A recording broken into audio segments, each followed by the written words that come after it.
साथियों, आज के डेट में उत्तर प्रदेश इन्हें पूरे भारत देश में जिस तरह से पूरे Bahujan Samaj, SC, ST, OBC और माइनॉरिटी समाज के साथ जिस तरह से अवस्था की जा रही है उत्तर प्रदेश में भारत सरकार के द्वारा का, तो आप सभी को मालूम होगा इस देश में जो सरकार है जातिवादी सरकार है। इसकी मानसिकता मनवादी विचारधारा की है और मैं आप सबको बताना चाहता हूँ बहुजन समाज 85% है। और आप याद रखिए, यदि आप बहुजन समाज के बीच से आते हैं तो आपका दायित्व बनता है, आपके भाई के साथ, आपकी बहन के साथ, आपके किसी भी समाज, किसी बहुजन समाज के साथ कहीं भी अत्याचार हो रहा है तो आपका दायित्व बनता है आप उस परिवार के साथ खड़े होइए और उस परिवार की ढाल बनने का काम कीजिए। साथियों, आइए एक घटना से आपको रूबरू कराते हैं, जो कि घटना उत्तर प्रदेश के जिला अयोध्या की रहने वाली साथियों थाना रौनाई के अंतर्गत ग्राम सभा घोड़वा की साथियों पोस्ट बड़ा गांव पड़ता है, जहां पर कुछ मनवादी विचारधारा रखने वाले ब्राह्मण समाज के कुछ लोगों ने साथियों जमीन को हड़पने का काम किया। साथियों, यहाँ तक जमीन को हड़पने की तो बातें ठीक थी, आप हड़पने कोई बात नहीं, लेकिन जमीन के हड़पने के साथ साथ हमारे समाज के हमारे बुजुर्ग चाचा जी आपके बीच में खड़े साथियों,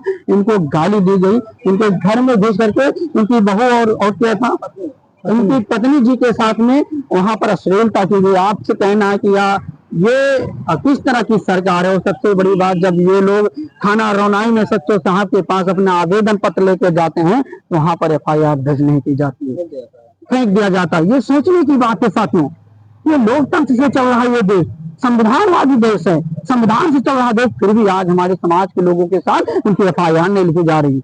सोचने वाली बात है। और आज आपको जागने की आवश्यकता है। आज ये आपकी घटना नहीं है, सिर्फ एक घटना ही। आज इनकी बारी है तो कल मेरी बारी होगी, और कल मेरी बारी होगी तो कल आपकी बारी भी होना सुनिश्चित है। यदि याद रखिए, रोनाही की बात नहीं है, पूरे जिले में कहीं ना किसी थाने पर यह घटना सुनाई देती है। हमारे साथियों के साथ हमारे लोग जब थाने पे जाते हैं तो उनका FIR नहीं लिखा जाता।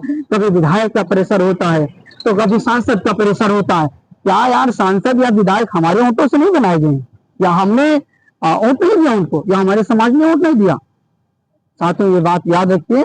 और इस तरह से जिस तरह से थाना रौनाई के सच्चो साहब ने आपकी जो ये रवानियत की गई, आपने FIR दर्ज नहीं किया, मेरा पुलिस चुनौती है आपसे कहना कि महोदय इस तरह से काम मत कीजिए, क्योंकि हम लोग संविधानवादी व्यक्त हैं और संविधान में कितनी पावर है आपको बताने की आवश्यकता नहीं है। जिस तरह आपने भाई हमारे चाचा जी के FIR को फाड़ने कर और फेंकने का काम किया, याद रखिए इसका जवाब आपको देना पड़ेगा महोदय।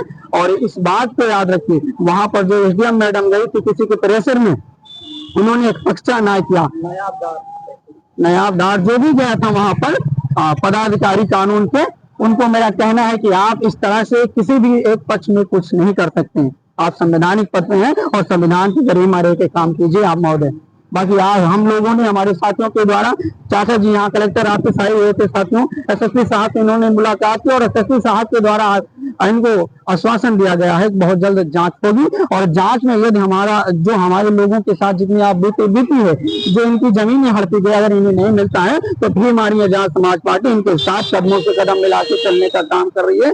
और ये मैं उत्तर प्रदेश की सरकार और जिला अयोध्या के प्रशासन से बताना चाहता हूँ कि महोदय याद रखिए कि भीम आर्मी आजाद समाज पार्टी जहाँ खड़ी होती है और किस तरह से खड़ी होती है बताने की आवश्यकता नहीं। बस इन्हीं बातों के साथ जय भीम, जय भारत, जय संविधान।